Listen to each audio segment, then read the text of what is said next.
Invisibles comme le nez au milieu du visage, les églises ont toujours trouvé leur place au centre d'un village.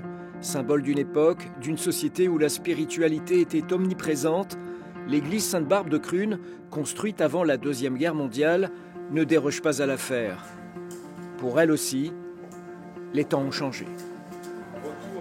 Vous avez remarqué que j'ai fait enlever le Christ, parce qu'il y avait un Christ en croix.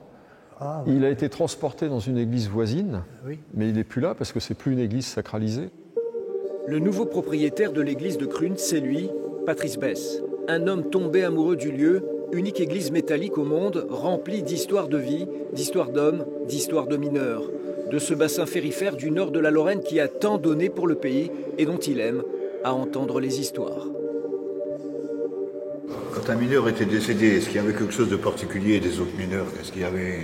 Ah oui, là, quand il y a un mineur qui était décédé, toute la corporation était mobilisée. Hein.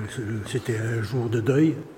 Puis quand le corbillard sortait, on faisait une haie d'honneur avec les ouvriers, avec le casque, la lampe de mineur. Quoi. Je suis très très touché par ce que raconte monsieur, parce que moi c'est pour ça que j'ai acheté cette église. C'est pour vraiment l'histoire sociale du lieu. Alors il y a l'histoire architecturale, tout ce qu'on veut, la prouesse technique, ça c'est génial, mais c'est une autre conception du lieu. Mais l'histoire sociale, elle est là. C'est un lieu qui a plus qu'une âme, qui a des milliers d'âmes même.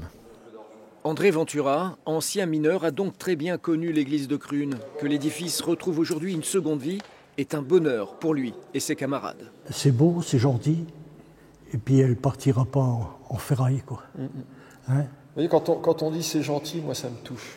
La gentillesse, c'est quelque chose d'important. Ben, oui, il faut le reconnaître. Hein. Parce que je pense qu'ici, les gens autour, quand ils leur passé, sont gentils. Je pense que les gens sont très gentils. Vraiment. Si, c'est vrai. Ben, quand on revoit tout ça, on se dit, tiens, je suis passé par là, le matin à 6 h, je venais au catéchisme.